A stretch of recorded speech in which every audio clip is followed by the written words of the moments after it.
سن 5 ہجری، ہجرت کا 5واں سال، اس میں جو بڑے واقعات ہوئے ہیں ان میں سے ایک تو غزوہ خندق ہے، جس کو غزوہ احزاب بھی کہتے ہیں۔ قرآن شریف میں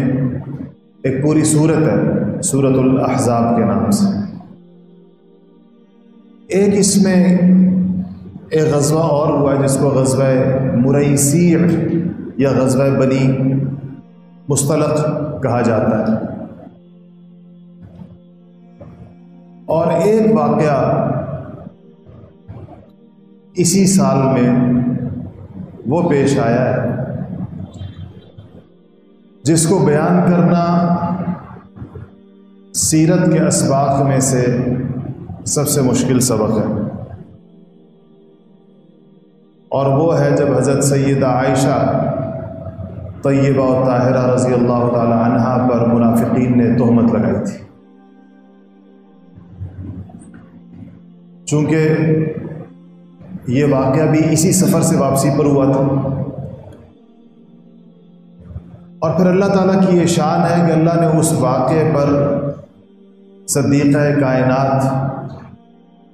حضرت عائشہ صدیقہ رضی اللہ تعالی عنہا کی برأت، معصومیت اور پاکی کے اوپر چونکہ قرآن کی آیتیں نازل فرما دی، اس لیے یہ اب سیرت کا ایسا باب نہیں ہے جس کو فراموش کیا جا سکے، اگرچہ اس کا بیان بڑا دشوار ہے۔ اور احادیث میں جو روایات ہیں اور حضرت عائشہ رضی اللہ تعالی عنہا اپنی جو کیفیت بیان فرماتی ہیں، اور جو نبی کریم صلی اللہ علیہ وسلم پر ان دنوں میں جو گزری، اور حضرت صدیق اکبر رضی اللہ تعالیٰ عنہ کے گھرانے پر، ان کے خاندان پر یہ جو آزمائش تھی، یہ واقعی ایسی ہے کہ پتا پانی ہو جائے جس سے انسان کا، اور پتھر دل سے پتھر دل انسان بھی موم ہو جائے۔ اور اس سے اندازہ لگائیے کہ اللہ جل شانہ اپنے محبوبوں کو، اپنے پیاروں کو بعض اوقات کس طریقے سے آزماتے ہیں۔ یہ بعض مشہور واقعات ہیں اس 5ویں صدی ہجری کے، کیونکہ ہم کوشش کرتے ہیں کہ ایک ترتیب سے چلیں، اس لیے کہ اسے سارے اس سال میں آنے والی ساری باتیں تو ممکن نہیں ہو سکیں گی،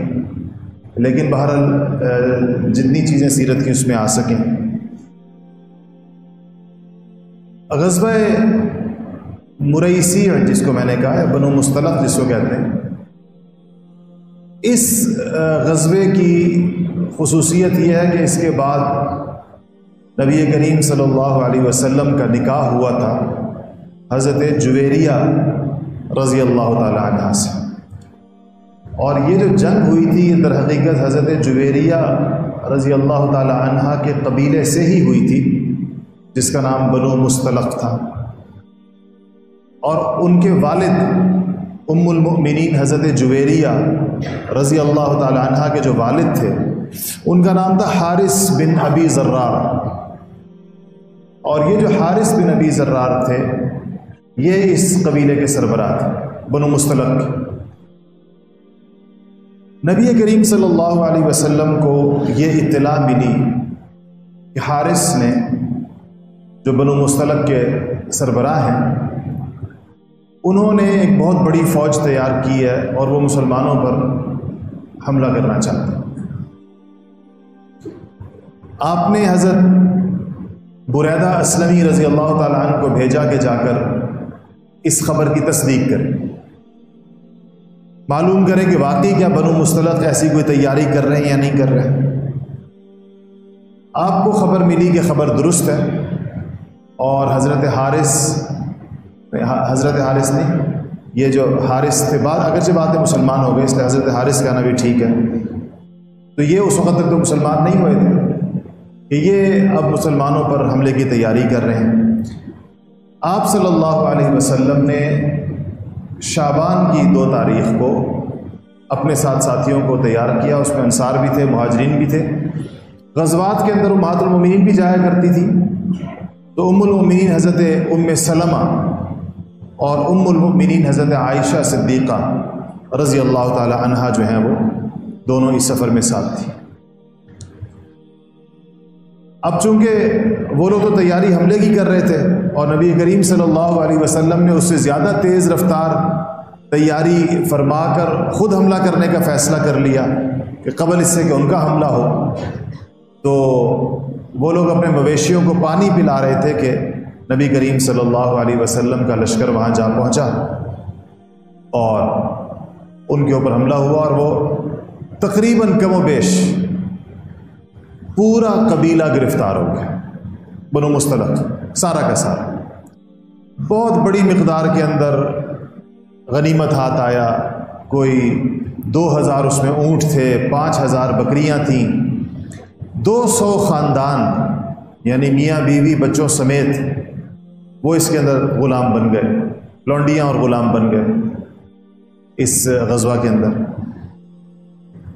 اچھا، جب یہ لوگ سارے غلام بن گئے، کچھ لوگ بھاگ بھی گئے، ظاہر بات ہے کچھ لوگ فرار ہو جاتے ہیں۔ ان غلام بننے والوں میں بنو مستلق کے سردار حارث کی صاحبزادی حضرت ام المؤمنین جویریہ رضی اللہ تعالیٰ عنہا بھی تھی، وہ بھی لونڈیوں میں آئیں جو عورتیں پکڑی جاتی ہیں جنگ کے اندر جیسا کہ، اور مال غنیمت میں تقسیم ہو گئی۔ تقسیم ہو کر وہ ایک صحابی ہیں حضرت سیدنا ثابت ابن قیس رضی اللہ تعالیٰ عنہ، ان کے حصے کے اندر آئیں، اور جب ان کے حصے میں آئیں تو حضرت ثابت ابن قیس نے ان کو ایک پیشکش کی، جو اس عقد کو اس پیشکش کو یا اس معاہدے کو مکاتبت کہتے ہیں، کتابت بھی کہتے ہیں، جس میں کوئی مالک اپنے غلام سے یہ کہتا ہے کہ تم مجھے اگر اتنی رقم دے دو،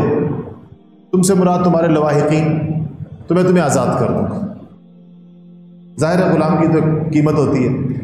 یہ چونکہ ان کو پتہ تھا کہ یہ حضرت جویریہ جو ہیں یہ سردار کی بیٹی ہیں، حارث ابن ابی ذرار کی بیٹی ہیں، تو ان کے والد تو ان کے لیے پیسے دے سکتے ہیں، تو انہوں نے ان سے کہا کہ تم اگر پیسے دے دو تو میں تمہیں آزاد کر دیتا ہوں۔ تو حضرت جویریہ آئیں حضور اکرم صلی اللہ علیہ وسلم کے پاس اور کہا کہ یا رسول اللہ، میں بنو مستلق کے سردار کی بیٹی ہوں، حارث کی بیٹی ہوں، تقسیم کے اندر ثابت ابن قیس کے حصے میں آئی ہوں، اور ظاہر بات ہے کہ چونکہ ان کی بیٹی ہیں تو وہ نہیں رہنا چاہتی، غلام نہیں رہنا، لونڈی کی حیثیت سے نہیں رہنا چاہتی۔ انہوں نے مجھے یہ پیشکش کی ہے کہ مجھے اتنے پیسے دے دو